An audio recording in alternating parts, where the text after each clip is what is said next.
You are listening to Feed 44, the official podcast channel of the Center for a Stateless Society. C4SS is an anarchist think tank and media center. For more information, please visit c4ss.org. Criminalizing Poverty by Kevin Carson, posted on c4ss.org on July 23, 2015, and read by Mike Godzina. In the latest example of third-party payment processor crackdown on sex work, Visa and MasterCard have announced they won't process payments to Backpage.com, a popular adult advertising site. Of course, second-wave radical feminists frame it as a progressive way to, quote, make the average trafficker's or pimp's life more difficult.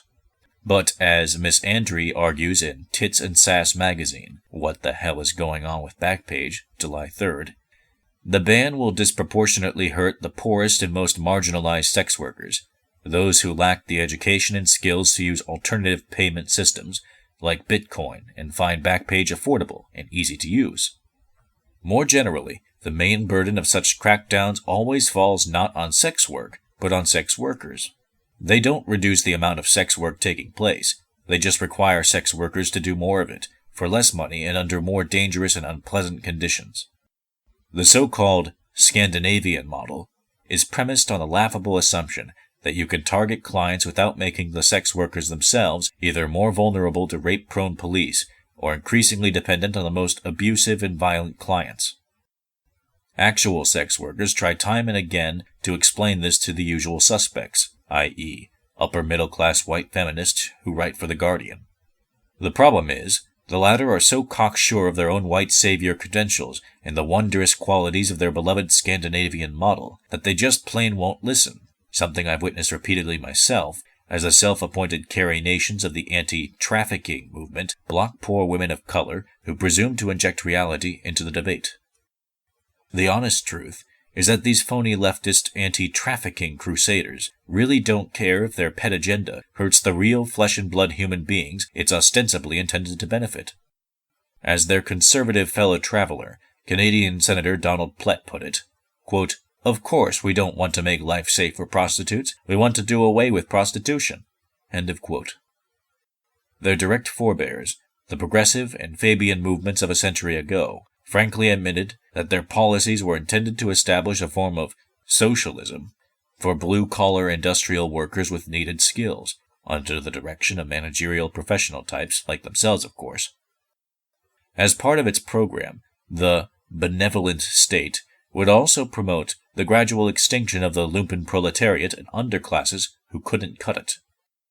Some of them, like H.G. Wells and Sidney and Beatrice Webb, wanted to condition aid to the indigent on, quote, treatment and disciplinary supervision in, quote, celibate labor establishments.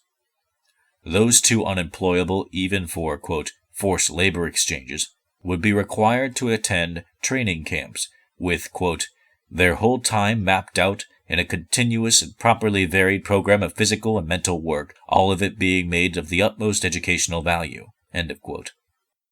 Wells was quite explicit that eliminating cheap housing and low-paying jobs was, quote, to convince these people that to bear children into such an unfavorable atmosphere is an extremely inconvenient and undesirable thing. Of course the Fabians and progressives were eugenicists. Among the achievements of the latter was the forced sterilization of, quote, triracial isolates, members of various North American ethnic groups descended from runaway slaves, white debtors and indentured servants, and Native Americans who formed self-governing societies in backcountry areas beyond the reach of the slave masters and creditors' state.